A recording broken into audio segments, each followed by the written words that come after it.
put on your seatbelt. Let's go. All right, turn up the music. There's a killer on the loose. Look out, he's right behind you. He won't give me the axe. I'm scared, but I'm fighting back. We are the Scream Queens, running through the night. We are the Scream Queens, gonna put up a fight, make everything alright.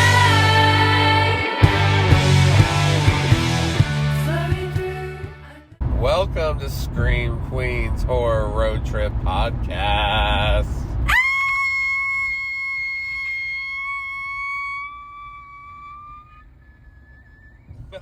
That is an epic scream for an epic road trip from your final girl, Miss Justine.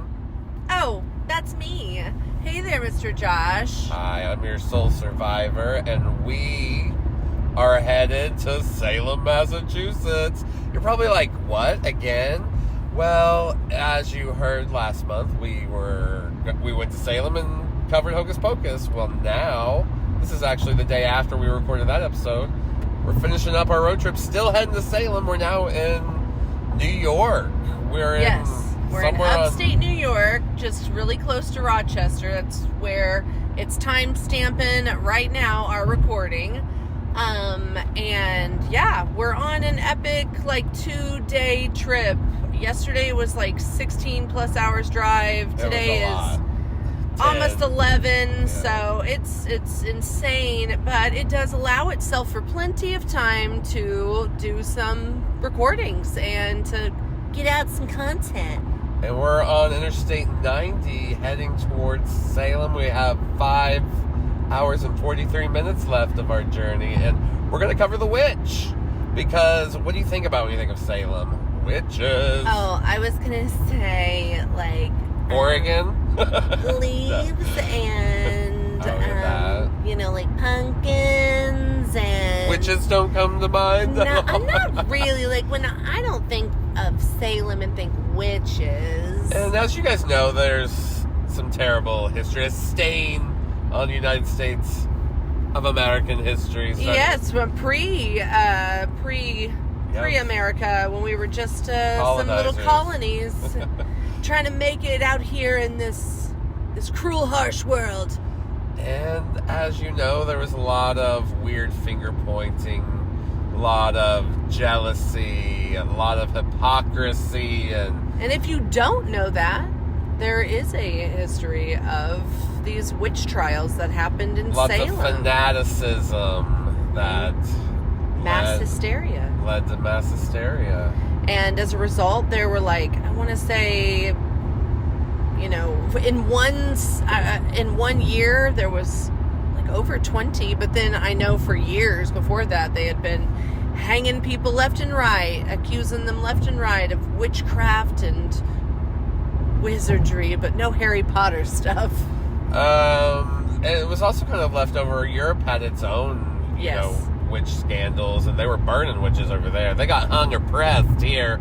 But yeah, we're gonna go. We're gonna see lots of the museums, do anything witchy we can in Salem. There's the Salem Witch Trial Memorial. Oh, There's the Satanic Temple. Oh, we're totally doing that. That ties in perfectly with the witch and the VVITCH. The VVITCH and her covenant with Satan. Lucifer. Beelzebub. Asmodeus. That's our Satanus. Our Satanus song. Are we gonna sing that when we walk into the Satanic Temple? Yeah, we're gonna be a little reverent. It is a church after all. We have to be reverent in a church. Temple.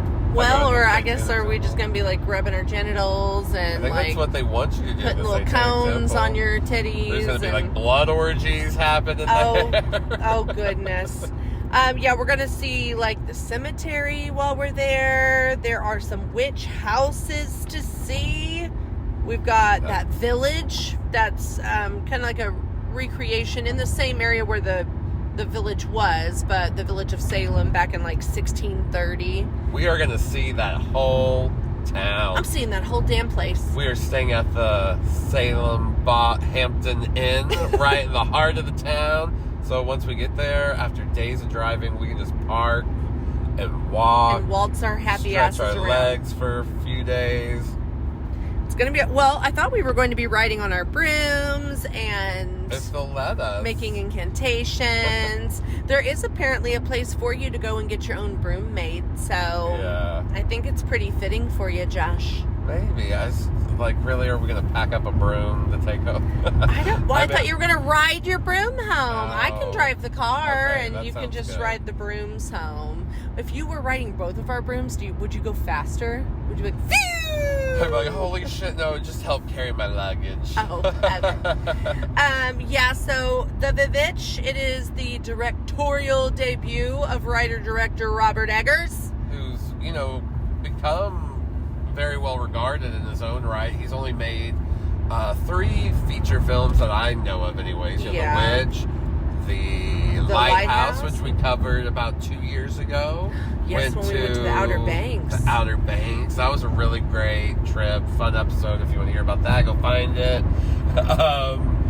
And now we're covering his first movie. He also did The Northman recently, but I still Yes. haven't seen that. And No. I hate Been that I too haven't busy seen watching it. all of these movies. Yeah. So we're going to check that out, though, eventually. And then, we're going to probably have to do some kind of podcast over it. For sure. We'll have to do a saga. A Viking, something or other. Oh, Vikings trip. came to America, so I'm sure we can find something to Isn't visit. there, something in Michigan, Vikings? Yeah, I don't want to know. say it is I forget where that. that stone is that they found. We're gonna figure it out, but that's how we're gonna tie it all in. We've already figured it out. That's how Yeah, we're gonna do there we go. the saga, the Robert Eggers saga. The VVITCH, as it appears on the poster, it's in 2 V's because back in Salem times and colonial and Puritan times, the W didn't exist. Yeah, oftentimes that's how they would write it. The W existed, but that's how they would write it. It would be like a double V Yes. or something. Yeah, the whole loop-de-loop or whoop-de-whoop or whatever, that wasn't a thing yet. So it looked like 2 V's. Old-timey English was weird, y'all. But the whole title is The VVITCH, a New England folktale. And we're heading to New England. It'll be my first time in New England when we get there. Yes. Is New York considered New England? If so, I've been to New York, but I've never been north of New York to Massachusetts, Maine. I've always thought that New England was Connecticut, New Hampshire, Rhode Vermont, Island. Rhode Island, Massachusetts, and Maine. That's what I kind of thought too. So this will be my first time. Did I say Vermont? You did. Okay. I think. If not, you did now. But yeah, so it's going to be our first visit to New England. Yay for us! Okay, so we'll tell you all about our trip in the second part, but now we're going to dive into the 2015-2016 masterpiece. Yes. Or masterpiece. And it of a is bitch. to very many considered a masterpiece. Even Stephen King thinks it's a very revered movie that you got to see. It freaked him out. Yeah, it's a So modern classic. I feel like there's already kind of a reverence for it. People hold The Witch in high regard. yeah, I think it'll stand the test of time. Me too. Should we open this movie up by saying that it's also the debut, I believe, of Anya Taylor-Joy? Yeah, it's the first time I saw her in anything. that I And remember. then Kate Dickey, which we love her from Game of Thrones. Yeah, she's always playing just crazy women. She's so intense. Yeah, her performances for me have always been very bottled up and then explosive. She definitely character actor. Pushing people out of the moon floor Yeah. or whatever it's called. She can get dark real quick. She has that look too. And then Ralph Innes, I'm Sorry. pardon the pronunciation. I did not bother to look up prior. He's also very intense. Yes, he's a coach, an acting and theater coach, especially to children. And I read that in the like trivia section. I was like, well, cool. and that's sweet. That is like so sweet because he had all these damn kids on that set. He played a papa. He played a papa, and he's, I think, a papa in real life. And anyways, he is also from Game of Thrones, but I can't remember what character he played. I feel like Kate Dickie's character, because she was Had a like the lady larger of the role, veil, yeah. like she just had... She was nursing her son. Yeah, This one hers she's is nursing real a crow. measurable. And She loves to breastfeed things that she shouldn't. right, I was going to mention that later, like that this lady will breastfeed anything.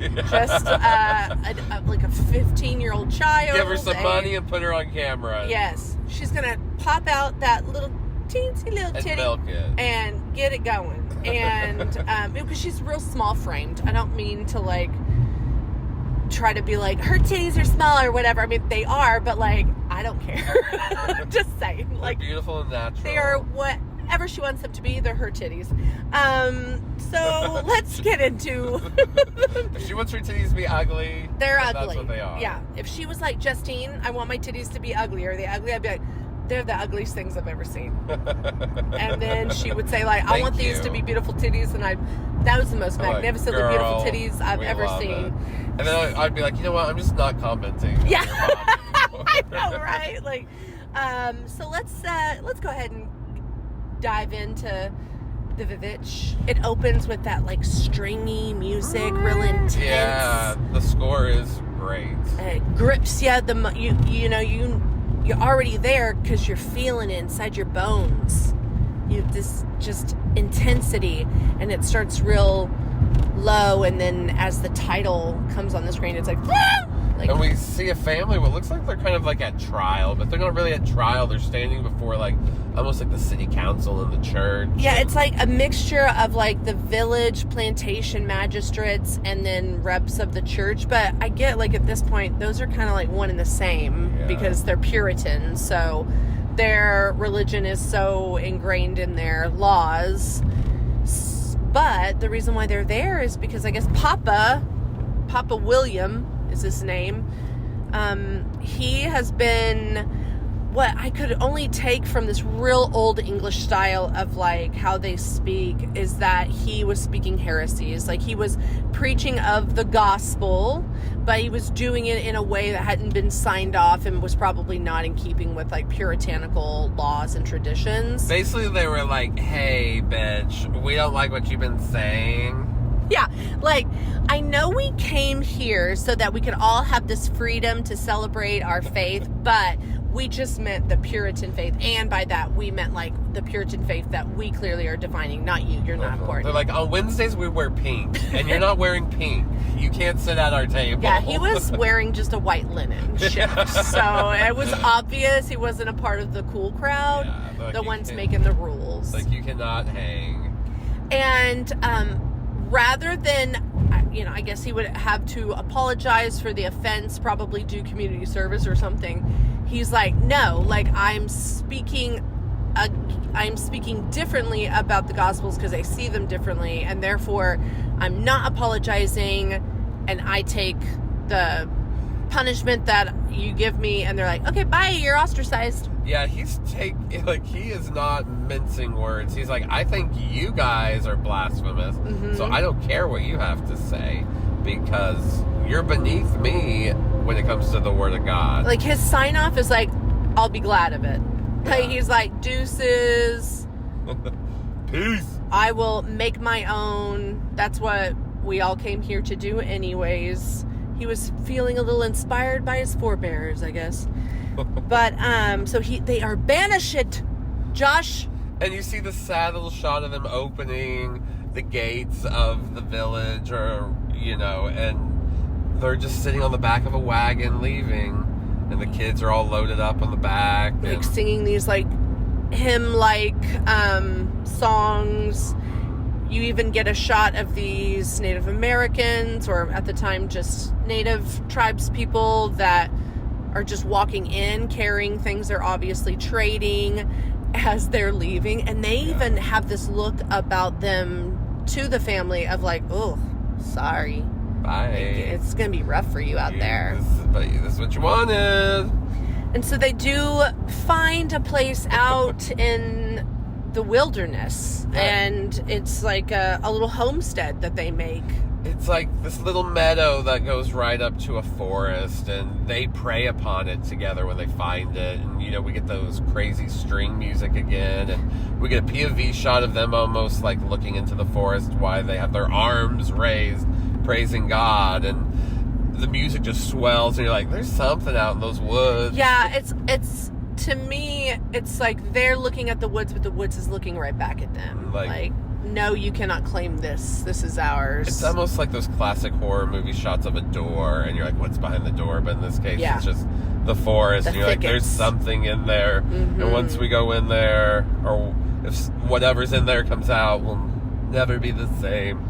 And so they're now a family of 7, and not too much time has passed. They've only been there a couple of seasons, and that just is brought up later. The dad's like holding the daughter, saying like, we were just, you know, when we started this just spring, and it's like autumn now. Yeah, it's enough time for them to have built a house and like a little like barn, and, you know, it looks nice. Sowed seeds, and it's kind of obvious that like the crops aren't doing that well in their first season. But so there's a family of 7. They've just had like a baby. There's a set of twins, boy and girl, and then Thomason, who is Anya Taylor-Joy's character, and then Caleb, who is her brother, and he's like kind of coming on his age. He's probably like 12, maybe going on 13. And we hear that she is of age, like she's coming to her maidenhood. All of that's going to be revealed, but just to give you age indicators of everyone, she's probably like 15, 16. And then, like we said, there's a baby. And what do you think the twins are, like 4 or 5 years old? Yeah, maybe even like 6. Yeah. 5 or 6. They're at that age where they have become insufferable. Like, they are just, like, constantly annoying, and they're antagonistic. Everything, their approach to everything is, like, childlike. Like, they are kids. They're always trying to have fun, but they are, like, little bitches sometimes. I'm like, you guys are the worst. Like, I would have been so annoyed at these siblings.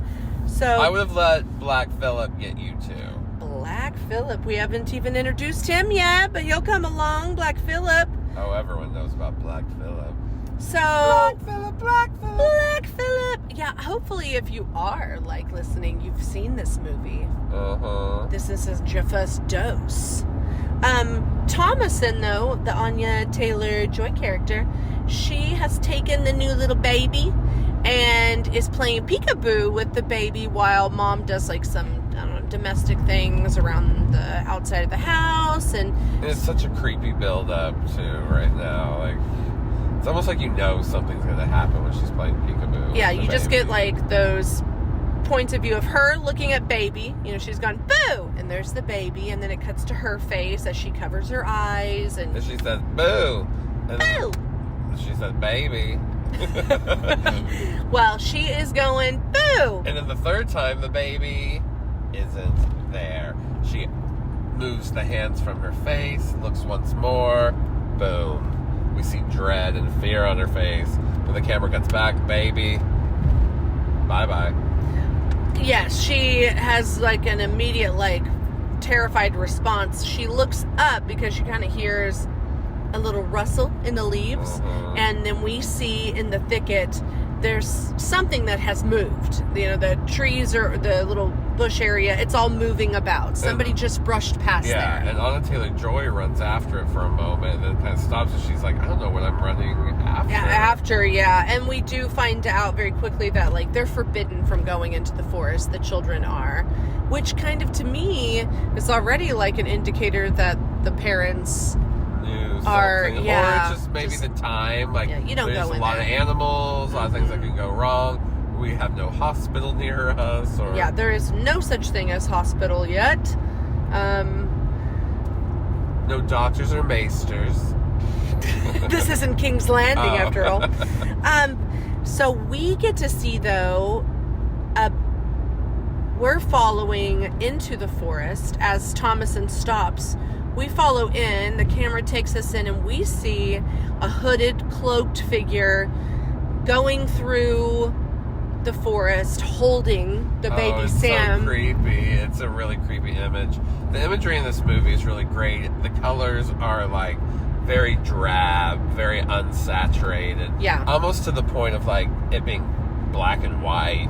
But you get pops of colors every once in a while, especially like the red of the cloak or whatnot. Yes.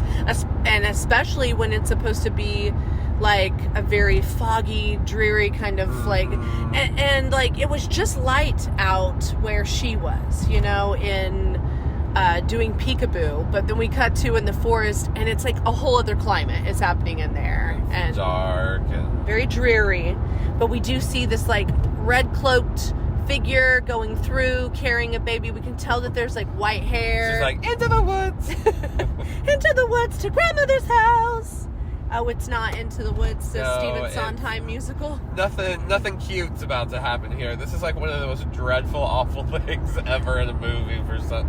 Like, I remember when we saw this in the theater, just being like, "Okay, game on." This And it's movie it's like 10 minutes in, and we're seeing yeah. the witch inside her cottage in the depths, and it's not really cottage. It's like a makeshift hidey hole Yeah, it's almost like a hole in a cave, the wall. but like, then she's got like some accoutrement out there. dark and dank. It looks cave-like soil walls. Yes, and I think it is kind of like a cave, but like a she's house put like built a into yes. it, yeah. And we go in there with her, and she's fully naked.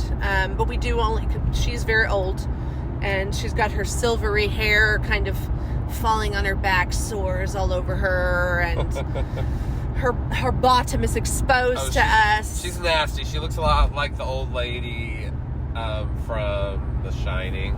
Yes. That's what it reminds me of. But at first you don't even see her. You see the baby on some kind of, I guess, an altar with candles lit around it. Yeah. And you see a hand come in and touch the baby. And then you Grab see a a- knife come into view. And then, it is the jankiest looking knife, Ugh. like makeshift knife that you've ever seen. You know that it was not, there was no rubbing alcohol applied to that. It wasn't sterile. And the baby is also naked. And then it cuts to black right after you see her grab the knife. You don't see her do anything with the knife, but No. the next shot is horrifying. This is when you see her naked. She's like, you see her, what the cottage looks like. She's got like a high-end mortar and pestle activity And going. she's just smashing something that's obviously organic and bloody, and It looks like it's baby viscera. it's apparently the baby fat, that she yeah. just cut up. She just and now chopped she it up. is grinding it down, it up. trying to like get that blood and that fat and all them oils to just And- kind of make a jelly of sorts. Yep, the next shot cuts to her lathering herself up in what she was just mixing. And then it cuts to another shot of her lathering up a pole. Like, it's A just... broomstick handle. yeah. Yeah. They actually talk in the commentary how there's no actual stick on it. Or broom, but it is just a pole, because in a lot of the writings back in the day, it wasn't until like the 1700s that the broom actually became part of witch lore, but there was always a pole that they Yeah, would like ride. a stick that they would Yeah. find and write on. And so this was just, so she's like greasing it up with the baby. And so all of this, you know, she's just lathering herself up in dead baby, lathering the pole up in dead baby. It's just disgusting and horrifying. It is horrifying. I mean, you don't have to be a parent, or, you know, you just have to have a little bit of heart to know you don't want a baby all ground up and rubbed Yeah. like lotion. It's just, yeah, it's nastiness. And then you're brought back to the family, and you're hearing the wailing cries of the mother, and you feel terrible. And you can see Thomason, and she looks so sad and forlorn. They're attributing the missing baby to a wolf. Yeah, an animal that came, swooped in and got the baby. But Thomason, I think, knows. And here also lies the beginning of the mystery. One of the mysteries of the movie is Thomason a witch? Does she know more than she is letting on? Yes. Or do we have kind of like, are we seeing the movie through like unreliable eyes? Mm-hmm. Yes, is she an unreliable narrator to us? Uh-huh. And the title is The Witch, and at first maybe we don't know who the witch is, but then maybe we're all going to sit around for the next hour and a half and wonder if it's her. Yeah. Or if there's another witch or multiple witches. What's happening? Yeah, what is happening? But we do see, right before we get brought back to the family, that after the witch lady has greased up her pole, that she goes kind of hovering above, like, the trees. It's a really cool image. The moon is in the background, and yeah, it's kind of a classic Halloween shot of, like, a witch. Yeah. You know, flying over the moon, but just done in a different angle. It's not like a profile. We obviously don't see the broom part. It's just her hovering, and her silky gray silvery hair is floating, and it just is very dreamlike but nightmarish. Yeah. That kind of sleepy. Not dreamy sleepy, nightmare sleepy.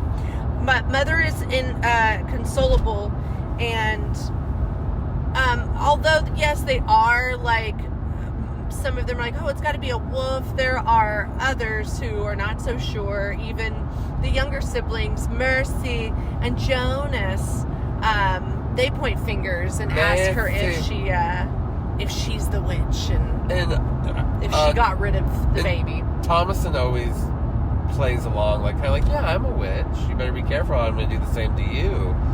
It's kind of her energy with her siblings. Well, yeah, I mean, she feels immense guilt. I would imagine that under her care, her brother has been taken, and at this point, there's a remark that, like, the days have gone long, so even if the wolf didn't get it, the weather or the fact that the child would have been hungry, that the baby is dead, and so she's lost her brother, and the family all looks to her for an answer that she can't give. And so I'm sure she feels guilty, and if somebody came up to me and was, like, making fun of me about it, I would be defensive, and because from our angle, Thomason didn't do anything. That's our angle. That's what we're seeing right now. That's our angel. That's our anal. Angle.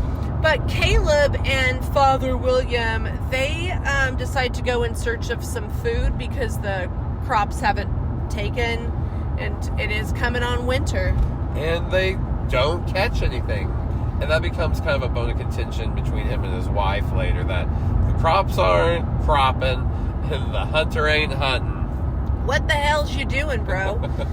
So they're out in the woods, Caleb and his father, and although they're not going to catch anything, there's a revelation from Dad that he did pick up some resources, like gunpowder and stuff, by trading the mother's silver cup, which was like a family heirloom, and he tells Caleb, like, don't tell your mom that happened, and you can't tell her that you came out here to the woods because she doesn't want you guys to be out here. Yeah. So he's being deceitful, and it is out of pride. You know, he made this grievous error that caused his family to be ostracized, and now they're out there, and nothing is really going their way, and other than the fact that he probably should take responsibility for it, he doesn't. He just kind of keeps worming his way around and like, okay, now I'll sell her cup to try to get us something. And then I'm not a very good hunter, so even though I bought this gun and this gunpowder, I'm still worth nothing. And so I think there's just, everybody's committing lots of sins. Yeah, but they're out in the woods. And yeah, he tells them about all of that. And they talk about sins, and Caleb gets really upset because he is like, well, if our little brother was just born and everything and he didn't get baptized, like, does that mean that he went to hell? Does this mean I'm going to hell? And the dad's just like, no, we've been praying about it. We're praying that he goes to heaven, and, you know, that's that. Like, yeah, but you just get this sense of feeling that, like, for them, so much of their life is all about death. Well, that's all they know. Like, you're treated as an adult past the age of 7, like, in that culture. And I find it very sad. It adds to the bleakness of it and the heaviness of what's all happening to these children, and that they don't really get to be children. They are just little adults. Yeah. Well, they get back to, I guess, their little homestead, and Mother is furious that they've left, and we have Thomason, who's trying to take care of her siblings, Mercy and Jonas, and Caleb is kind of covering for Dad. So he's like, no, we actually went to go get, like, apples. We didn't go in the forest. But Everybody's lying. Thought I saw an apple tree, but weird. Once we got there was no apple tree. Sorry, Mom, because I really wanted you to make a pie. I just wanted you to be happy, Mom. And they also saw this, like, rabbit in the woods when they were trying to catch something and hunt, and the gun went off. Dad tried to shoot it, but he loaded it wrong, so he just ended up hurting his finger. He just comes off as really inept. Yeah, they shouldn't have left the town or the colony. No, not at all. And I did read that, like, the rabbit in Puritan culture was kind of like a sign of a witch, or like a form that they take to be witches, or a familiar. So you're telling me Bugs Bunny's a witch? I am. I'm saying it right now, loud and proud. Bugs Bunny is a witch, bitch.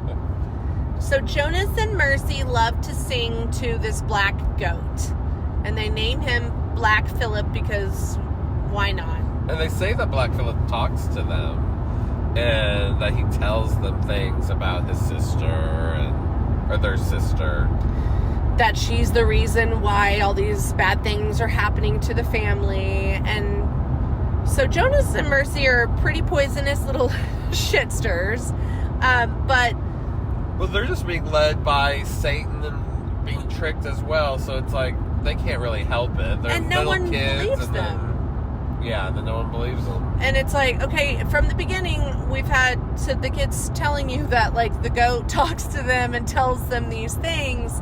And instead, everybody kind of, like, wants to point fingers at Thomason because she is, for Caleb, this new eye candy. Now that he's kind of coming of age, he keeps, like, looking at his sister's boobies and having moments of, like, oh. It's very Flowers in the Attic. Like, yeah. Like, we're stuck on this little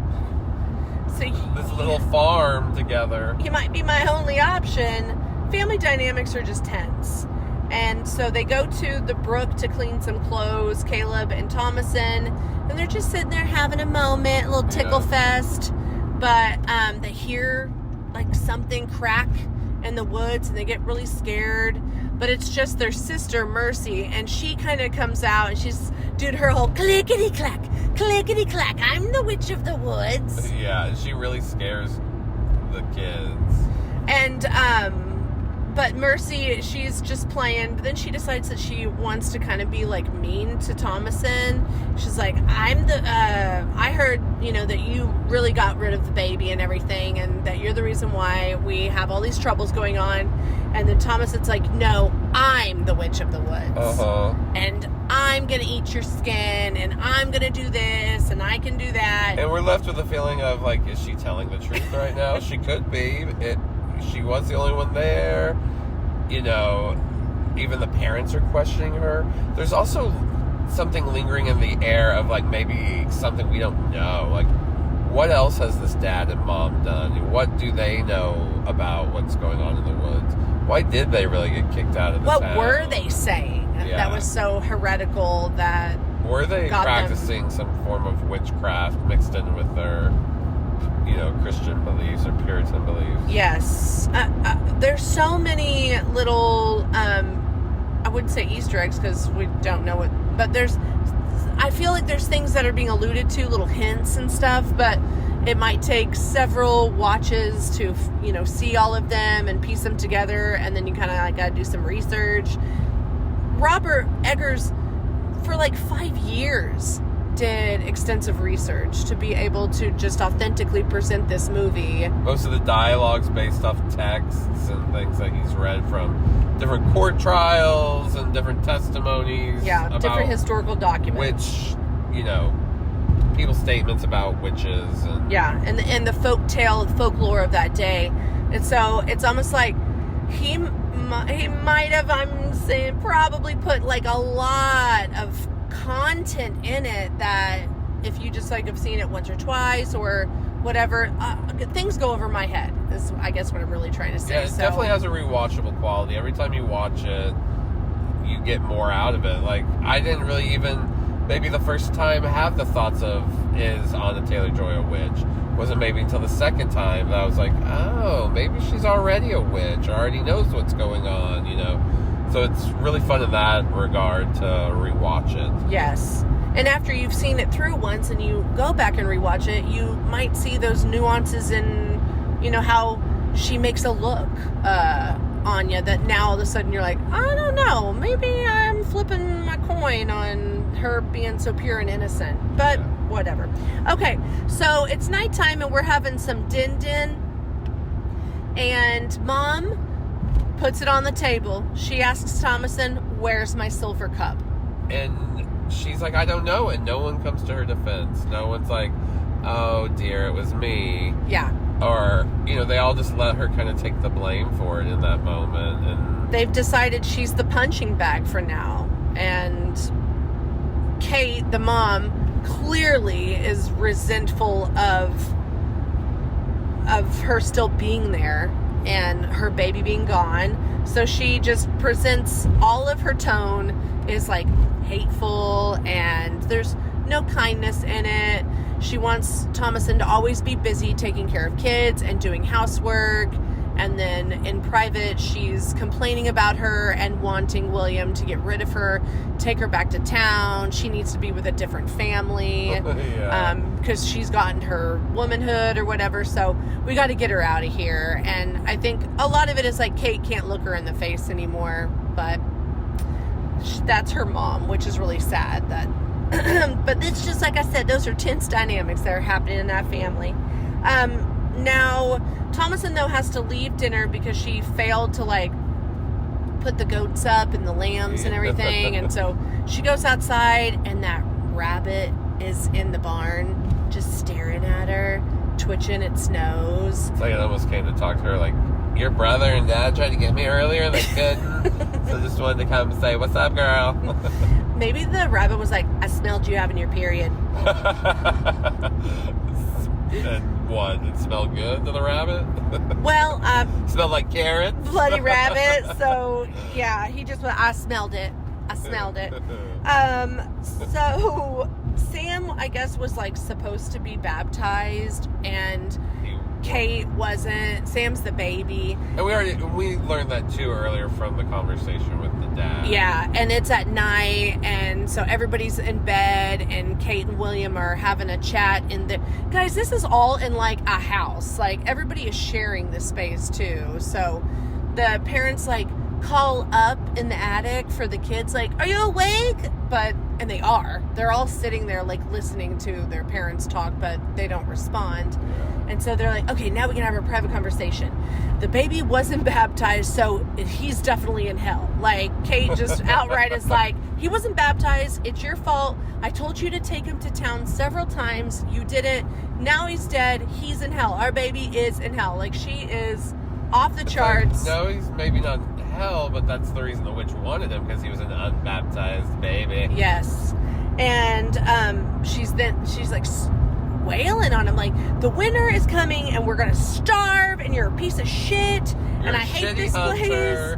Yeah, like, you couldn't get the crops to work, we don't have any food, my daughter sucks, my baby's gone. She's just having a breakdown. And so William says, in the morning, I'll wake up, I'll take Thomason into town, we'll go see a couple of those families, I'll see who I can push her off onto, and I will also take a bit of stuff to trade so that we can get some food. Well, Caleb decides, though, that, like, he's not going to stand for that. He doesn't want to lose Thomason, and so he tries to sneak out, but Thomason, because they're all sharing space, is like, yo, brother, I felt you moving. So she goes out to see what he's doing, and he's, like, loading up the horse and taking the gun, and she's like, where are you going? And he doesn't want to tell her. He's like, go back inside. What I'm going to do will ensure that you don't have to go into town tomorrow. And she's like, no, I'm not going to let you go into the forest by yourself. I'll go with you, or I'm going to go inside and tell mom and dad. So they go into the forest, and they're trying to find the traps that dad and Caleb had set, but They get separated. They get separated. The horse gets spooked, and Thomason's on the horse, so she gets flung and, I don't know, hits her head or something. She passes out. And then Caleb runs further into the woods. And he finds a little cottage.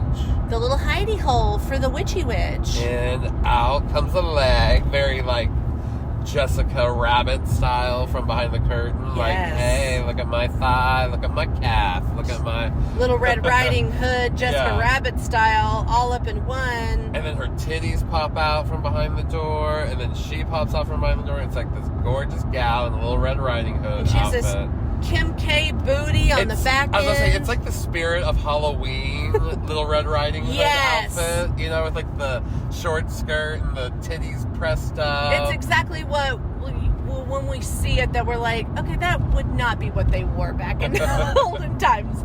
I think there's a reason behind that. To lure the little 13-year-old horny boy. She's supposed to be enticing him. He's been staring at his sister's titties. Now she's like, oh, look at... Oh, I got real titties. Like, I got real titties. She's got these beautifully supple lips. She's a gorgeous woman that's approaching him. Melon breasts. And she's very fair of skin. She just is mysterious and hot to trot. And she comes out trotting, all right. Oh, yeah. And she goes to kiss... Caleb. I almost said Thompson. Goes to kiss Caleb, but an old lady hand grabs the back of his head, and... Yeah, we see that it's actually the she's old kind lady of like witch. kiss-eating his face. Yes, and she had like an apple and everything, Yeah. and we'll later see that apple again. But yeah, she full on like puts her face. I want to say it's like that when you have to give like a child CPR and mouth to snout kind of thing. That's what it looked like. Was like, I'm gonna eat your whole like jaw and nose, and so that cuts to. The parents are screaming outside the forest, and the little kids are they're all like, Caleb, Thomason! We don't even know how much time's been lost. Thomason wakes up. She's just on the ground like, what? What's happened? And she finally finds her dad in the woods, and he's all like, my girl, but where's your brother? And then we cut to, it starts raining. The mom is crying again because now Caleb is gone. I know, she just can't win. She's like, oh, my children. But again, Thomason is there. Like, she's okay. She doesn't know what's going on. And there's the unreliableness that happens. We get an uneasiness. Like, why did you fall asleep for that whole thing? She's like, I don't know. I got you were knocked so off a easily horse. found. She wasn't even hurt. Like, she got thrown from the horse, but she didn't have any bruises or broken bones. She's okay. The horse didn't stomp her or kick her. Exactly. So now they're all waiting for the rain, I guess, to subside so that he can go back out. And they're like, I can't stand the rain. Is that what I can't stand the rain. And it's while they're waiting for the rain to kind of subside that William has to confide to Kate, because she's spiraling out. She is having a complete He's like, listen, breakdown. Thomason didn't take your cup. I did. And she's like, you're a deceitful husband. Oh yeah, she hates breaks him, with the Puritan tradition of obeying your husband. She is calling him every Puritan bad word name in the book. Dost thou hiney eater? Hiney eater. I'm sorry, we didn't once see William eat an ass in this whole movie. Hiney eater. But she's pissed about it. Yeah, she just even things that she didn't know. She just and I saw you deep throat a big dong one time. He's like, what? Hiney eater. You gotta say doth thou. Doth thou fitteth the whole penis in thy mouth? Okay, so he's finally telling her the truth about things, but she's also saying you let me basically rip our daughter apart. You didn't even have the gumption you let your son lie to me, to my face, so that you didn't have to admit that you actually were the one that took him to the woods and stuff. She's not happy. Calling out the faults because here's this Puritan faith that's all like, we have heard nothing but about sin during this whole movie. It's like, this is what sin is, this is what sin is, you're terrible, you're going to hell, you need to be forgiven. And we find out that the guy that's doing it the most is also doing it the most. And Ain't that right? Then that Thomason decides, I'm going to go out and try to... What does she do? She goes out in the rain and she sees Caleb. He's like hanging on to one of the wooden posts. She calls out for the family. They bring him in. Everyone's like huddled around. And he is like pale. And he's just screaming. Feverish. Saying a lot of like old English nonsensical. Well, not yet. Stuff. He does that later. Stuff. No, this is like when he's being brought in. They do like the bloodletting. He's saying nothing. He's like in a coma. They cut his temples. It's nasty. Yeah, and this is also when Thomason. So there's bloodletting happening with Caleb, and she's bloodletting a goat that she didn't. You know, she's trying to like milk. The goat's like, and it's really the goat boy from Saturday Night Live. Oh, we look at what's his name? Jim Brewer. Yeah, I think you're right. That's like a old ass reference right there. Yeah, meh. And but anyway, so she's like trying to milk it, and she's got the twins screaming at her about how Black Phillip says that you're the absolute worst. You're like a big cunt. And maybe you should just like, I don't know, jump off a bridge and shit. Like no one cares about you. Mercy, we fucking hate you. Yeah. Mercy's like, I've counted the amount of times you queef in the nighttime. Every one of them's a sin. You're sinning day and night. One got in my mouth. In fact, Jonas has got a queef deep down in his belly. She, like, Mercy is the absolute worst. If you swallow a queef and then you fart. Yeah, like you farted a queef. Is that like a quarf? Or quart? A quarf. A quart or quarf? Maybe. I mean, I guess we make the rules. So it's a quarf. It's a quarf. But so yeah, they're shit talking their sister and blaming it on Black Phillip. And mind you, Black Phillip is not like your average goat. Like, he has like he's like Satan. He has like these humongous horns on his head. Like they're the size of his whole head. Well, the horns are. Horns. Well, I know that they don't usually. I mean, I feel like they chose him for a specific reason. There's a farmer that is pissed off at you right now. That's like, what? His horns are very regular. No, he's got big horn energy. Oh, okay, got big horn energy. Big horn energy. And he's aggressive. Like he is always just like bucking. Like to everything. Like everything is he signaling, do you think? Like he wants you to buck him? Is it like a little like signal, you know? Like a come on over. Little head tilt, like over to the side. Come over here on the barn. And I'll stick my little horn tips in your anus and yeah, here we go.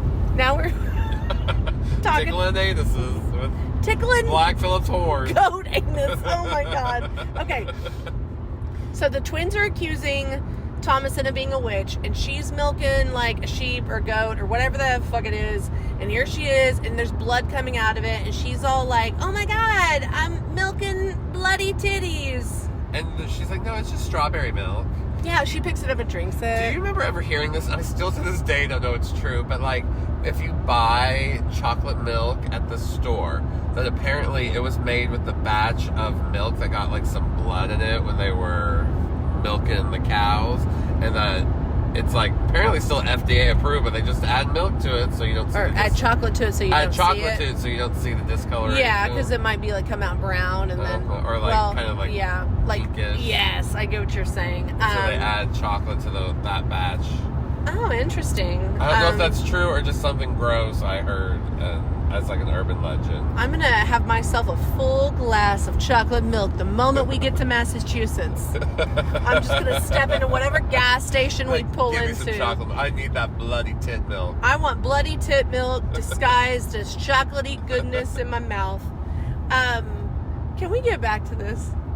We can. We should get back to We this. can do whatever we want. I think we should lay down next to our sweet little baby Caleb. Oh. He's out there in the attic. Mama's praying over him. He's now he's saying all the Now crazy he is nonsense acting for me. like an Anabaptist preacher of the 1800s. Just I loveth doth God in my anus.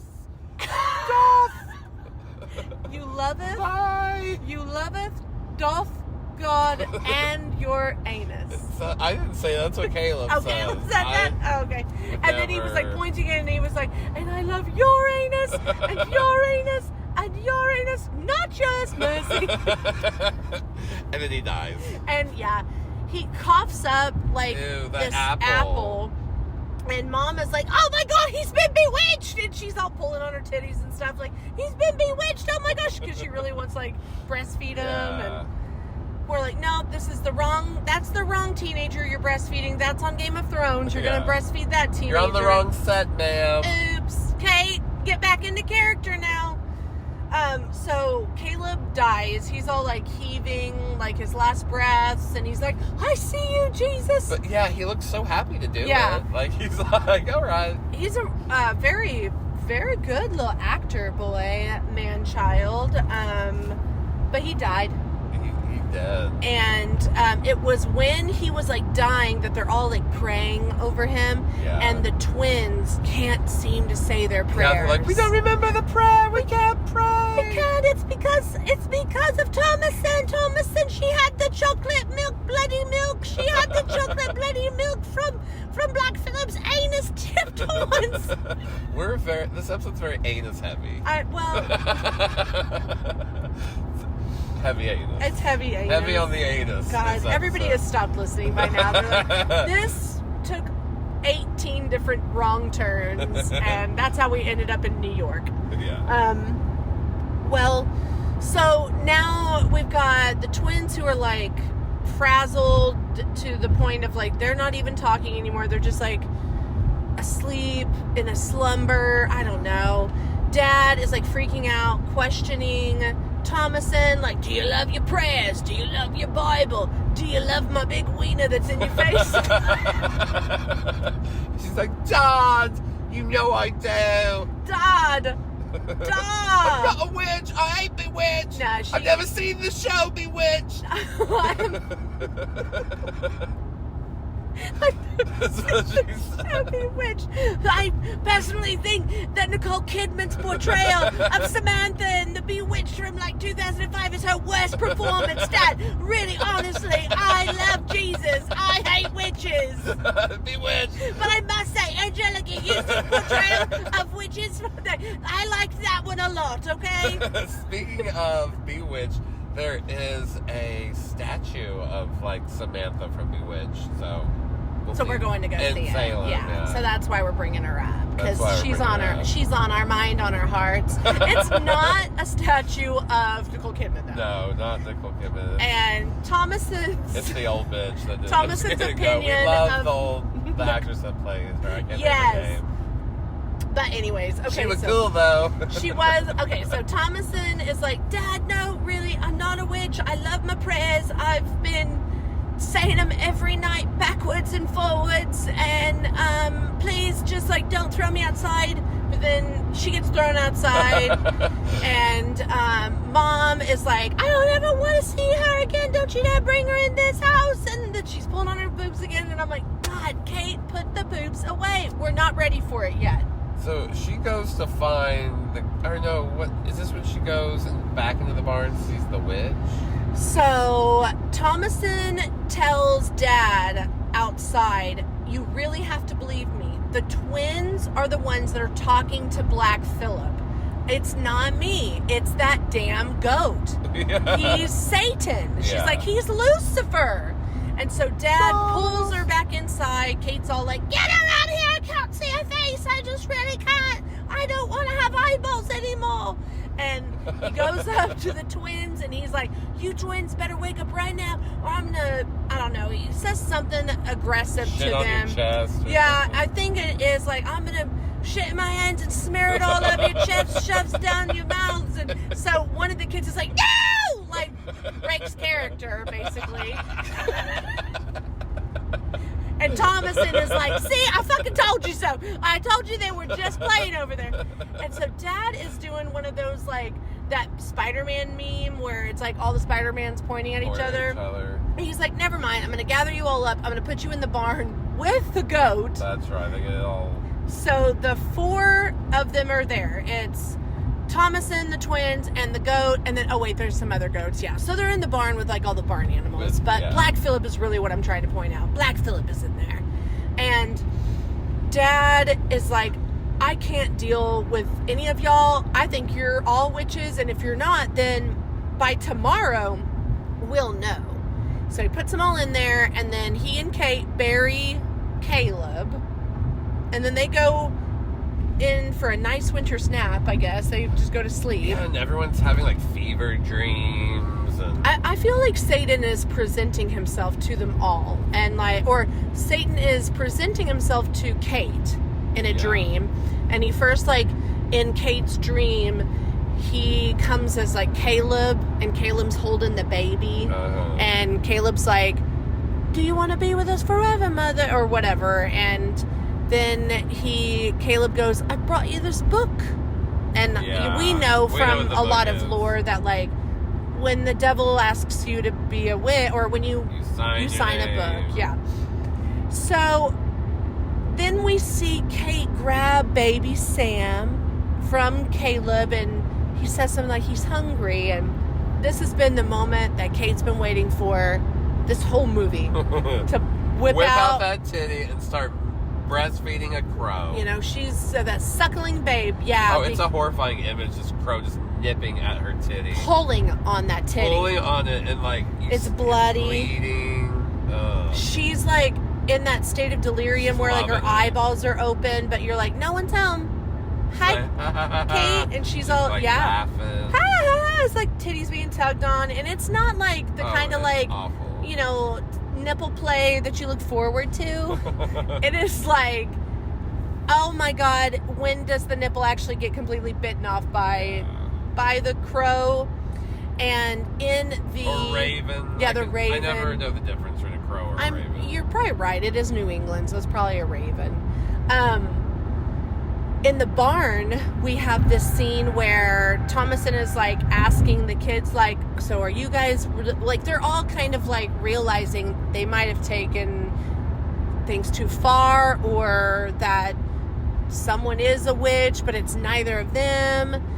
And they're all scared in the barn, and they look over, and there's like a hovering creature by the goats milking them. And the camera's just pushing in little by little. And this is also, I really feel like, very intentional, that you can't make out what it is for a long time as that camera slowly zooms in. And they're like, oh, that's a naked body. That's that naked witch again. And then with the flat ass. The flat ass. The saggy titties.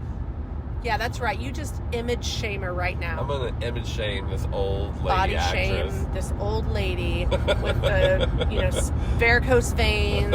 No, I mean, she's made up to be horrendous. Yes, she is. And she, the camera stays on her as she whips her head around, and she's like... She gives that classic witch's cackle. Yes, it's great. And then there's like a commotion, and it blacks out. Well, we're close to the ocean, but we're still in the Massachusetts Bay areola. Be in the bay. In the Bay. So, cut to Thomason, like, waking up, and the shed, the barn thing, it's like collapsed. It's like exploded. Yeah. You could tell that, like, someone has busted out of there. I'm coming out. I want the world to know I'm Satan's big asshole. I'm coming out. Oh, you don't want to finish that? Oh, I'm a hoe for Satan. I'm a hoe for Satan. Is that what we're doing? Yeah. So Thomason is like, oops, maybe. Like, something's happened. There's like dead goats everywhere. We don't see Black Phillip. The twins are gone, so we're led to believe that the witch probably abducted them, took them. Yeah. And Dad comes out of the little home. Mom, there's that, like, moment where he's like waking up, he's rising out of bed, and we think that she's asleep, but then we see her face and she's just wide awake laying there. Hi. Just like, I've sold my soul to Satan, honey. I've been waiting for you. And he walks out and he sees that the barn is just blown up. Like, somebody has, like we said, Taking busted a out big of there. dump, like And blown up. Thomason's like, oops, I really shit. Like, I let out the biggest queef ever last night in my dreams. All that maize we ate. All that poisoned maize, because like their corn had like that, Yeah. I don't know, something growing on fungus. it. Yeah. So the poisoned corn really did a number on my my queefs. Oops. Dad, like, he just goes for her, like snatches her up and is like, "Where is everybody?" And she doesn't know. She's like, bitch, I fall asleep when this shit happens. Why are you asking me? I don't know. I'm the unreliable narrator in this movie. Like, I don't ever know what's going on. you can't count on me to tell you the truth. Things keep happening at me. I'm either covering my eyes and playing peekaboo, or I'm sleeping on the ground. I don't know what happens. And he's like, I'm pretty sure you're a witch. She's like, no, I'm not. But it doesn't matter. She like berates him and is like, you're a piece of shit. You like can't even like deal with your own problems and the fact that you've ruined this family. And we You got a small dick. Dad. She says, like, and your dick is small. And then Black Phillip rams him right then. It was like, she says, and you got like a micro peenie dick. And then Black Phillip just rams his like horns into him. He does have a nice little tussle with Black Phillip. What is that called? Rears Gores? up. First, he does a really creepy rearing up where he's like, ugh. And then, yeah, he gores him. No, he's With gores him first. He's taken by surprise. Yeah. And Oh, it's that's like right. Then he it's like a lifts up. scare, like Yeah. a jump scare for us. And then he lifts up. Yeah, and then he lifts up and busts him into, like, rams him into all of the wood that But they have William's piled always up on the chopping. side of the house, yeah. It's like the only thing he's good at is chopping that wood. He's like, hey, I got wood for the winter. Maybe we can eat it. We'll stay warm. Wood stew, right? Right? Like, we'll just soak the sap out of the wood. There's And nutrients in that. there's got to be. There has to be. But so, needless to say, like, Daddy dead. Daddy dead. Daddy dead by Black Phillip. He's probably like, thank God, this fucking crazy ass family. I'm finally out of here. I'm getting out of here. Like, we see Thomason, and like Black Phillip kind of like calms down after that. He just is like staring at Thomason, and then Kate comes out and she sees what has just happened, and she's like raging against her. She's got bloody titty marks on her. It's so gross. Yeah, where she was. Yeah, it's like her shift or whatever is covered in trailed nips. blood. It's like, yeah, and she like looks 3, I don't know, sheets to the wind, like crazed, lunatic, mad in her eyes. They all kind of did in this morning. Like, even Dad, before he died, came out like, what the fuck is going on? Like, they all had a night. Yes, everybody was entranced by Satan. And this is really sad what happens, because while there's this tussle that's happening between Thomason and her mom, and Mom tries to choke her out. Yeah, and she...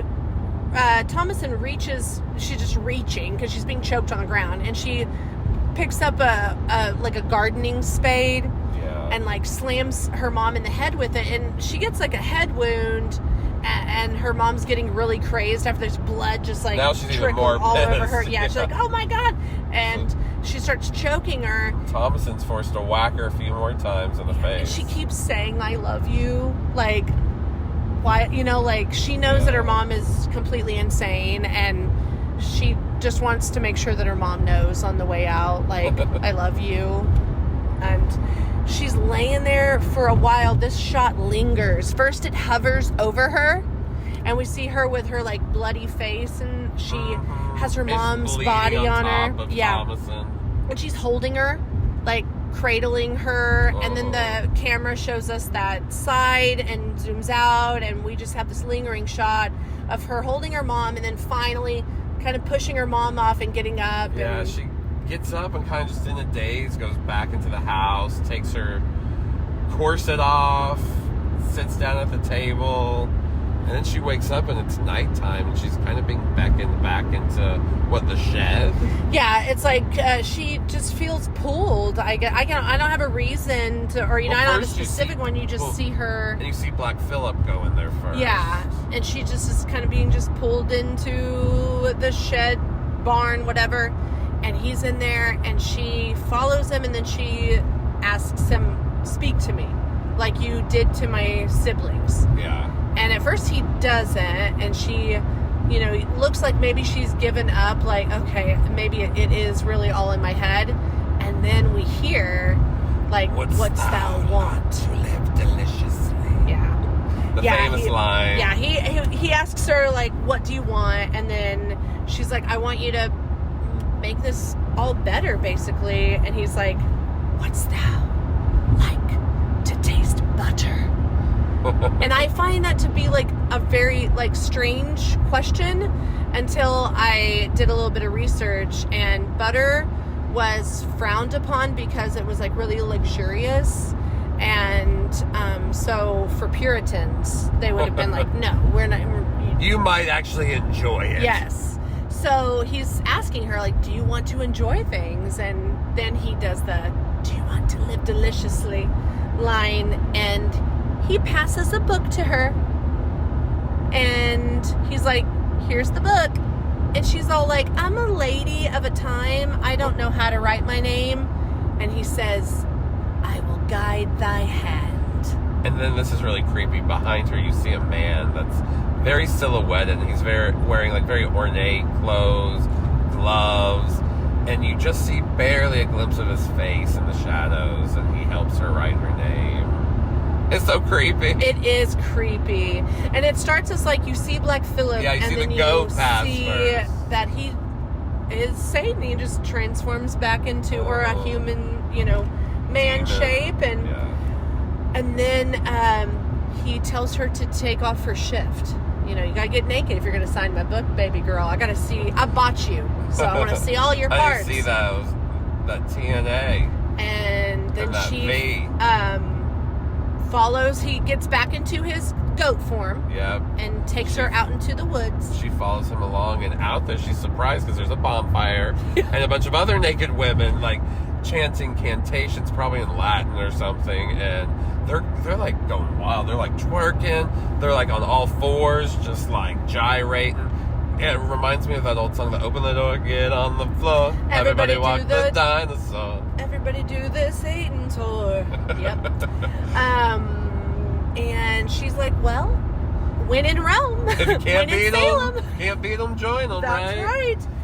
And she starts to enjoy it. She's looking around, and then all of them, as she joins in this like incantation, this spell, this chant, they start rising up, and so does she. She's just smiling, enjoying every second of it. It's very kind of like a hysterical laugh, cry. And the music's just swelling, and the music's very choral at this point. It's like, Yeah. woo, like voices, it's like getting like crazy high. Like, yeah, it's an insane moment. And so they kind of hover over the trees, and then it ends, it goes to black, and then we see a little message of like, all of this was told with, documentation and footage that we've not footage, but all these historical documents and folk tales and things like that.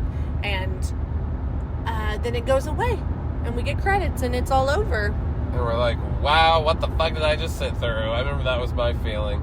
Because it hooks you at the beginning with the baby, and then it just takes you on a ride. It might not ever get as like gory or balls to the walls, that first image of her pulling up, lubing up her pole and her body, but it took us on a ride. Yes, you feel a little exhausted after watching it, scared. Your adrenaline's been pumping for a while. It's a slow burn, but you are, or I am at least, nails clenched the whole time. Like, I am just like, oh my gosh, this is frightening me. It's very unsettling. I don't like it. I do like it, but I don't like that feeling. Oh, we love that feeling. Being scared. Yeah, so we're, how many hours? We've got 4 hours and 40 minutes remaining. Woo! So quite a ways to go before we make our final destination. destination to Salem, Massachusetts. That's right. We're getting... Every second is a second closer to Salem, and we can't wait to go have an adventure and to come back and tell you guys all about it. Tell you all about the different museums and haunts and locales and eateries and, just tell you about just everything we did. Do what we do every time. Yep. Give you the rundown and give you our knife ratings, our favorite scenes, our what's coming next. Yep. And so stay tuned. We'll catch you in just a tip. Bye. Bye. We are the scream queens, gonna put out the fight, make everything alright. And we are back. We're back. We're back. We're back. We're back. What? And guys, guess what? We are road tripping back to Oklahoma City. If you listened to episode 81, we were doing that at the end of episode 81. Well, here we are at the end of episode 82, and we're still driving back to Oklahoma. We are now in Arkansas. Arkansas. I Just sure love old Arkansas. Love my ma, love my pa. I just love old Arkansas. We've sang that song a few times, I think, for our audience. Well, then you know what that means? They're just real lucky. Yeah, that's They got a true. reprise. But yeah, we're on I-40 where we haven't quite made it. We actually have a couple hours till hit Little Rock, or actually about an hour and a half till we hit Little Rock. Yes, and then we're gonna need to not only hit Little Rock, but go through Little Rock and go past it. We gotta and hit go it. way past it. We got a while before we're in Oklahoma. Yeah, But we're gonna wrap up what has been an epic, extravaganza, what, a 12-day extravaganza It's of traveling been so and much travel. Salem visits and visits to Virginia, crossing through multiple states that we've Guys, never seen we or have visited. been all over the eastern United States and in Middle America. We've been through. Let me list off all the states we've been through. Okay. Missouri, you think you can do it? Illinois, Indiana, Ohio, New York, Connecticut, Pennsylvania, Virginia, Tennessee, Arkansas, In Massachusetts. Massachusetts. Yes. 11 states in Wow. about 10 days. I mean, wowzer, weezers, wozers. It's been epic, but, we told you all about all the hocus pocus locations and things we did in Arkansas. Now we're going to talk to we you went guys to about all the Tennessee. witch. What? You said in Arkansas, so we were talking about that in Tennessee. Okay, Yeah, but now we're in Arkansas. yeah, now we're in Arkansas. But when we were last talking to you, we were telling you about all our time in Salem and all the hocus pocus things we had done. But we did a lot more than that. We hit up a lot of the witch museums. What else? Visited the houses that either were owned and passed down by descendants Shops, like anything witch related, we tried to be a part of. We went to memorials and we're memorialized ourselves. Yeah, we saw several memorials dedicated to those who lost their lives during the witch trials. And yeah, let's just start. We told you about... Well, we're going to skip all the hocus pocus stuff, Yeah, of course, but because we already told you about it. we can go back to on Friday when we were walking around in the neighborhoods and seeing these beautiful Salem homes. We happened upon the Witch House, which is the last remaining direct link to Salem, and that is the witch trials it's Judge Jonathan Corwin, who was a judge during the witch trials. Yeah, there's actually not a lot of homes and things in Salem because the town where most of the people were accused they were actually in the village of Salem, not in the town of Salem, which is now Danvers. And so you can kind of find some of their resting places more so over in Danvers than you can in what is now Salem or the town of Salem. But there is still so much to see and do, and Justine's right, that is the last remaining thing of that is a direct link to the witch trials, and it was a judge's house. And I think too, just because it's painted black is another reason it gets this It's really ominous looking. When you approach it, you just get this feeling, this vibe of... But what's funny is the reason it's painted black is not for ominous reasons. We learned a lot of houses in that area are painted black because of the weathering from the sea and the sand and the salt air. And they've been around for a really long time. They just don't have to paint as much if it's black. It doesn't weather as quickly.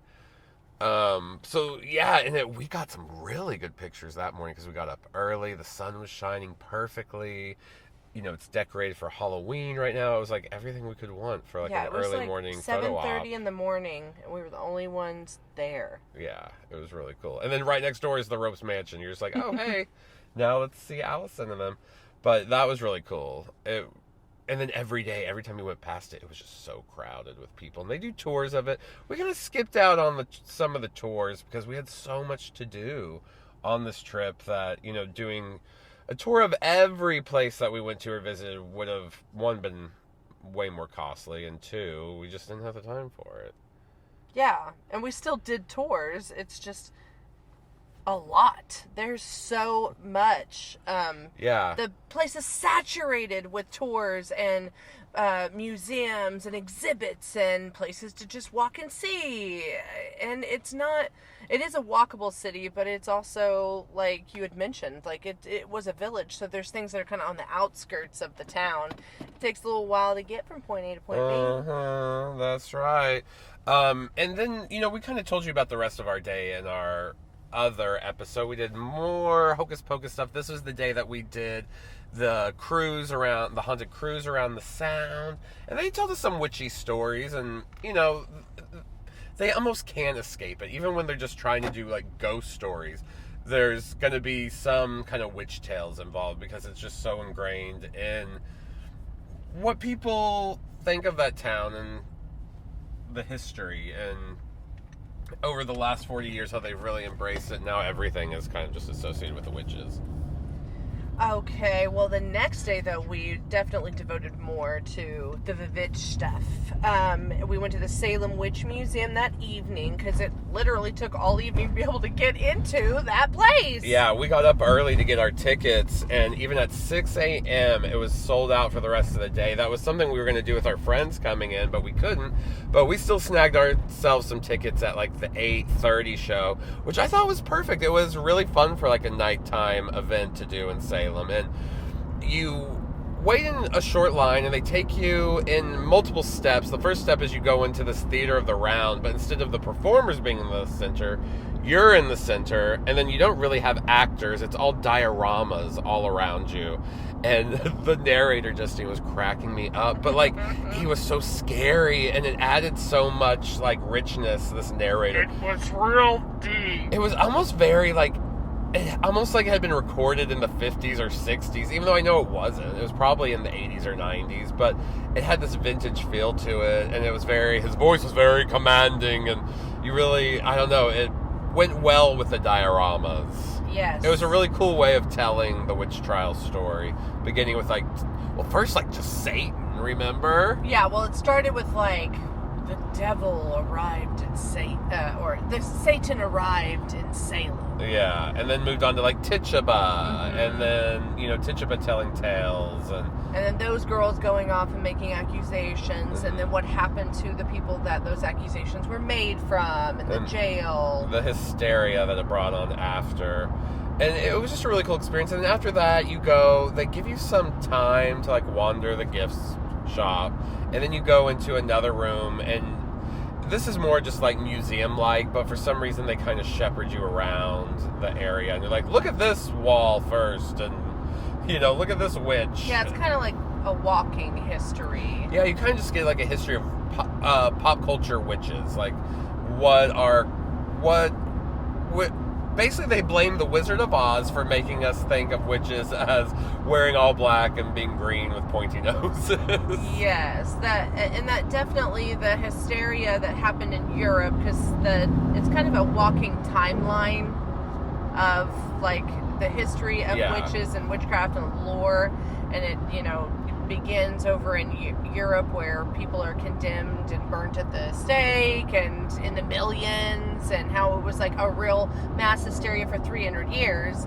And then it gets into, and then we decided let's tell movies about witches, and it became more pop culture, and it was something. And then it ended with like hippies. Like now, this is what witches we are. belong to They are, our. yeah, to the nature, and it was literally like 2 wax hippie figures. It was pretty funny, but it was. I would suggest going at night. It added to the atmosphere.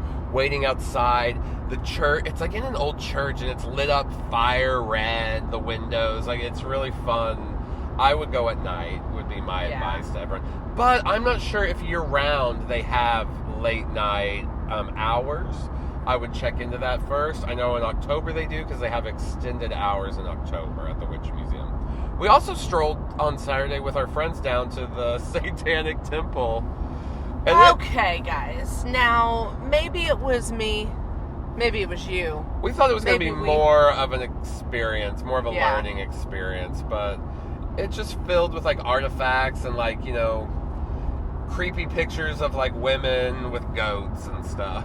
It was like artwork. It was an art museum or an art gallery. Yeah. It was more so that And than then like there were a real couple temple. of like relics and stuff. Not that much. And then you go into that temple with the actual Yeah, who was it? statue It's of- I forget who it is. Pardon me. See, I didn't learn much. there wasn't anybody there explaining it to us. It was a little strange. And I'll say, if you're traveling, you do want to visit. Right now, they're still, which is fine, doing pretty strict COVID entry. Like, you still have to wear a mask inside. You had to show proof of ID, and that's the first time in a few months proof of or a more. vaccine. Or proof of vaccine, I mean. Either with your like vaccine ID, or you can show a picture. Luckily, we were able to scrounge up a picture on our phone. Our friends weren't able to, so they didn't come in. But they still told us to go in, and there was only about 10 to 15 minutes worth of things to see in there. So we weren't in there very long. So it's just up to you. If it's something you really want to see, go do it. It might be worthwhile to you. We were wanting more of a learning experience. Yes. Just like, we're interested in people's beliefs and religions, and we didn't really Wanted to know a get... little more about that. Yeah, we didn't really get that from this. But if you want more of like the art gallery and see some cool goth satanic stuff, go. Yeah. I think it's definitely worth a visit. I think I should have just maybe... If you yourself are a Satanist, go. Yeah, You for know, sure. Yeah. obviously, They even but- ask you, do you belong to the church when you're there? So I didn't know if you got like a discount or something. So maybe you will. Okay, that morning though, Saturday, we began like we had every morning, waking up and walking over and taking pictures, getting that opportunity before the crowds.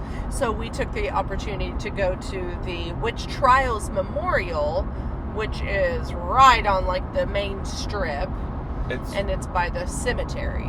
It's very tastefully done. It's gives you a lot to think about. It's very abstract in its nature of how it's made. It almost reminds me too of like the Vietnam Memorial, how it's built into the wall, but instead of like like a black monolith, it's stones, and you have like little gravestones almost, but they're more like seats you could sit on or put flowers, like little bench. a stone bench. It was very solemn with and- etchings in each of them of the names. Yep, it was very solemn, and in the morning, especially there at like 7:30, there's no one on the street. It was so quiet.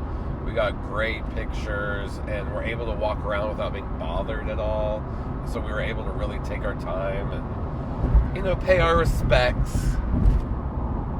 And then we tried to get It in the was cemetery. it was like completely created by Elie Wiesel, by the way. Mm-hmm. It was really neat and impactful without being like in your face.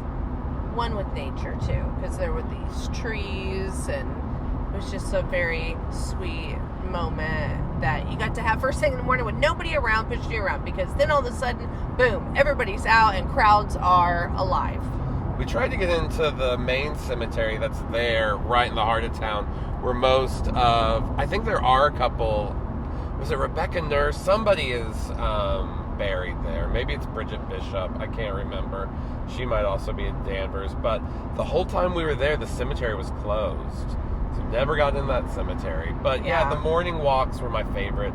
The city is so quiet and peaceful and very dreamy, picturesque in the morning. Kind of like exactly what you imagine Salem would be like if it wasn't on crack.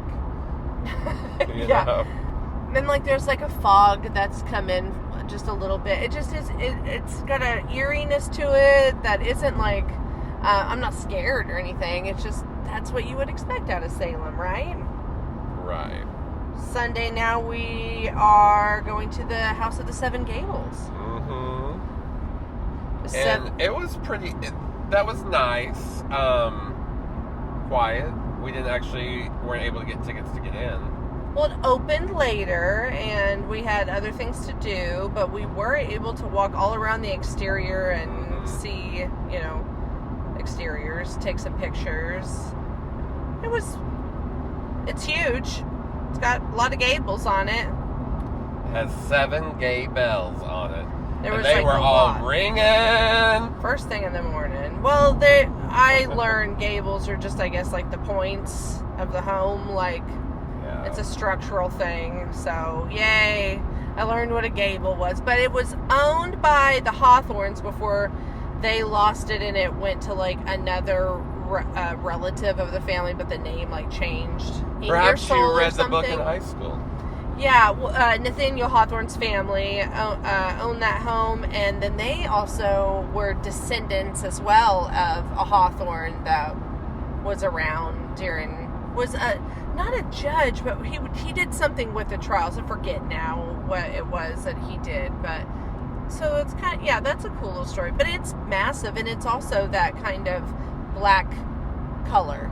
Mm-hmm. It was painted black as well, and it's right on the water too. So it was just very peaceful, very nice. I would say visit it early in the morning. Apparently, I read somewhere that a lot of times they'll leave the exit open for people to sneak in and wander the grounds. So I'm like, if we did that, they'd probably come out and yell at us. I'm like, are you sure they really keep it open for people to sneak in? There. But nuh-uh, we didn't get to sneak in there. No, we did not. But one of our good internet friends told me that, and I'm like, man, I wish we would have tried that. After that, though, and also Sunday was like the day where we were like, let's walk 10 miles. That was our big walking day. We walked to Proctor's Ledge, which was across town. Yeah, and that was very solemn. And it had that was also another memorial was set up with all the names of the people that were actually hung there. Most of the people were hung. There was only one man, Giles Corey, who was pressed to death. And that started out as just a form of torture to get him to name some people.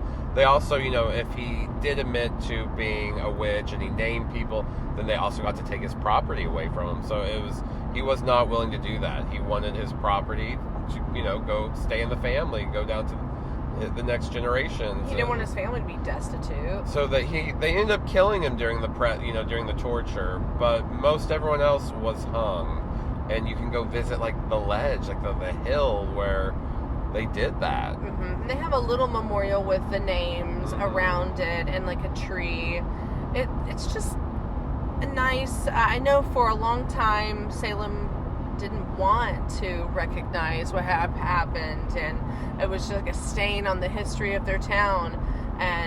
But, to have things like this so that the memory of these people lives on, and we are reminded of things like mass hysteria and what it can do to our societies when we let our fears take over our rationale. Preach, sister. That's right! Okay. Later on that day, guys, my dogs were barking this day. Yeah. Barking. My feet were hurting. And then Josh was like, let's go on to Candlelight Ghost Tour. And then my feet were barking more. But that was so much fun. And we learned that a restaurant that we had ate at previously, a couple days ago, or, in Salem. It's called Turner's Seafood. And they had the best. We had this thing called Finny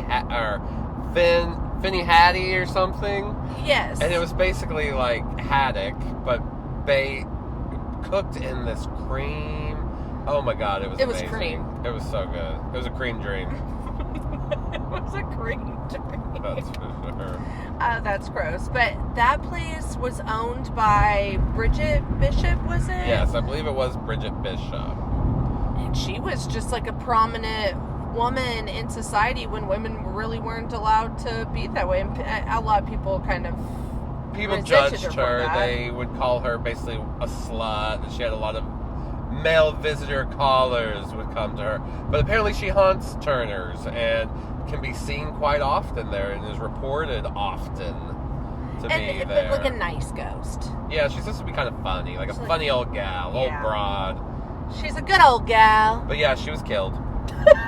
Because Yes, she was a good old gal who yeah, was having she was- fun in a time when you weren't allowed to be doing anything but serving God in all aspects of your life. And if you did anything that was deemed pleasurable, like even, being frivolous, they would say, even kids by the age of 7 couldn't go out and play by 7 because anything playing was deemed frivolous and that was frowned upon and a sin. And Yeah, and you had work to do. yeah.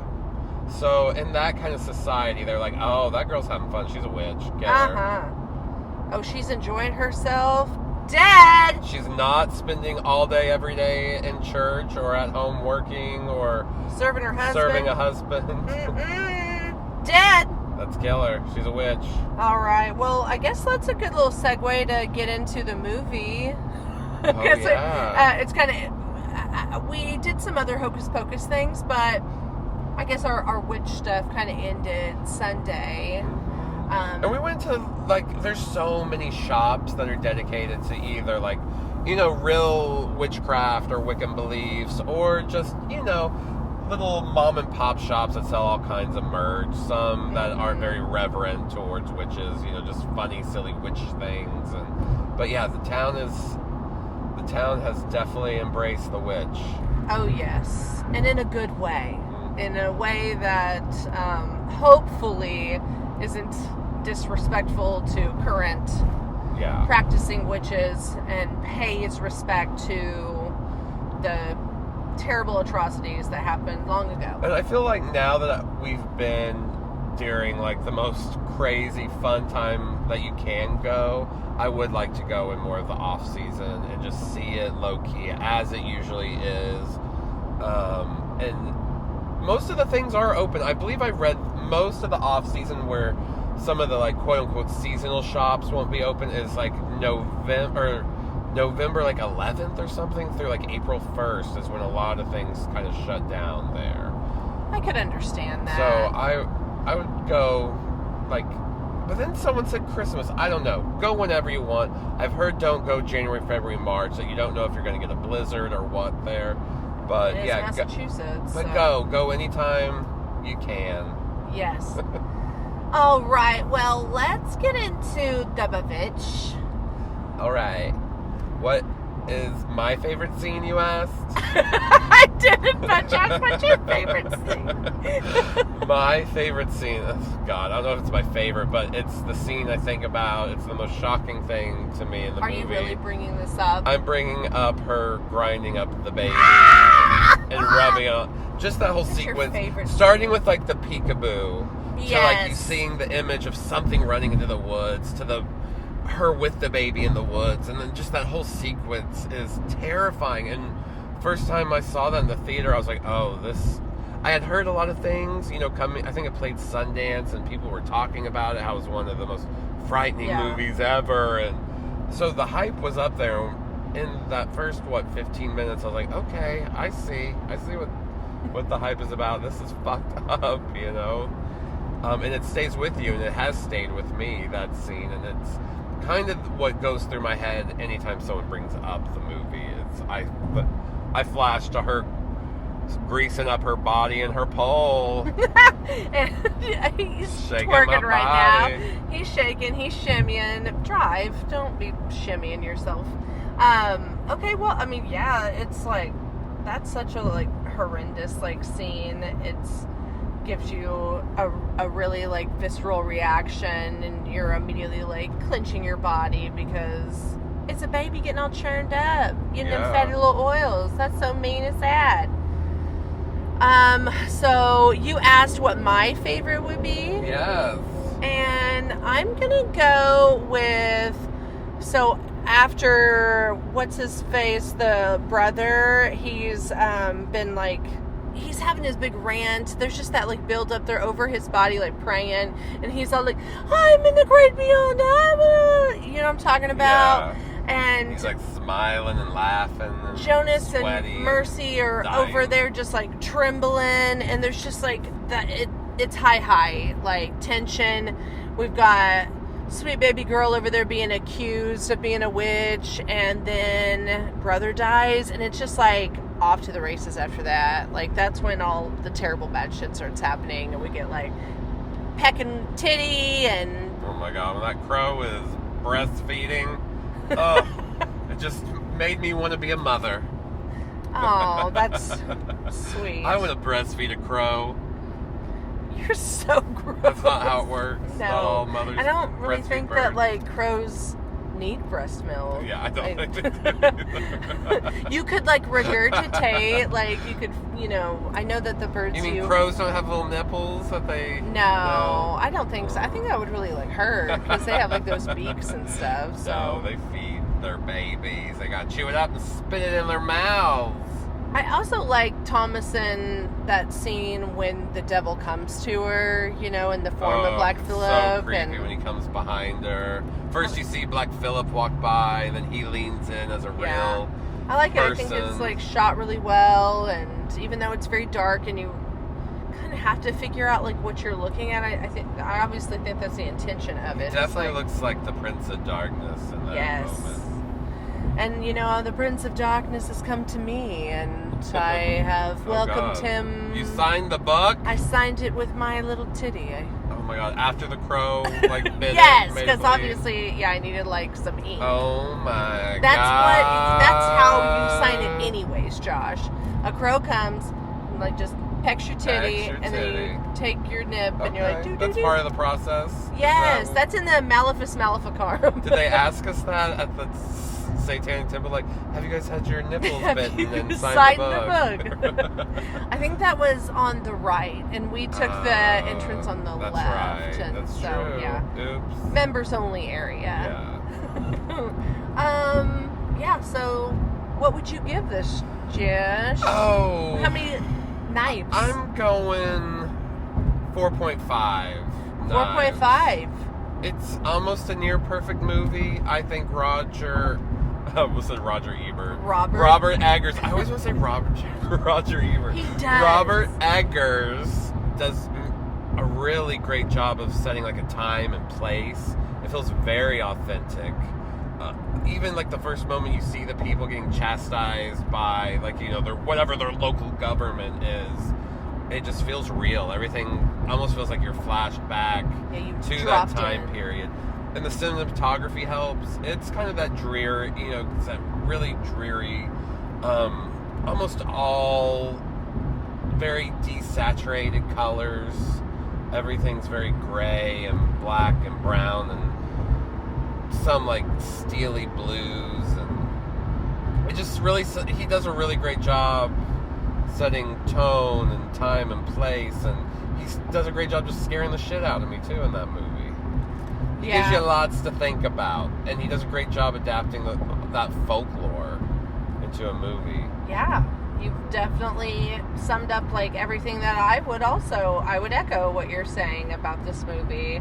I too would give it a 4.5 knives. Oh my god. 4.5 knives. We just don't want to give it the full, that last handle or blade, do we? I just, you know, in ways, it's not something that I'm just going to gravitate to and rewatch. I really appreciate it, and I certainly had to rewatch and watch it for the podcast.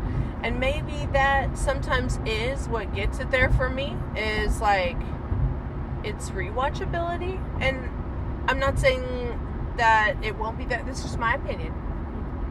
My opinion. Don't come for me, people. Just saying, like, I like it a lot, but I think if you've like seen it once or twice, like, okay, there you go, you've seen it. Like, but then there's things like A Nightmare on Elm Street, which is 5, and I'll watch it all the damn time, and that's just how it is. That's just how it is. That's just how it is. You heard it here. Yeah, we both apparently I enjoy it. really love the movie. Yeah. It's hard.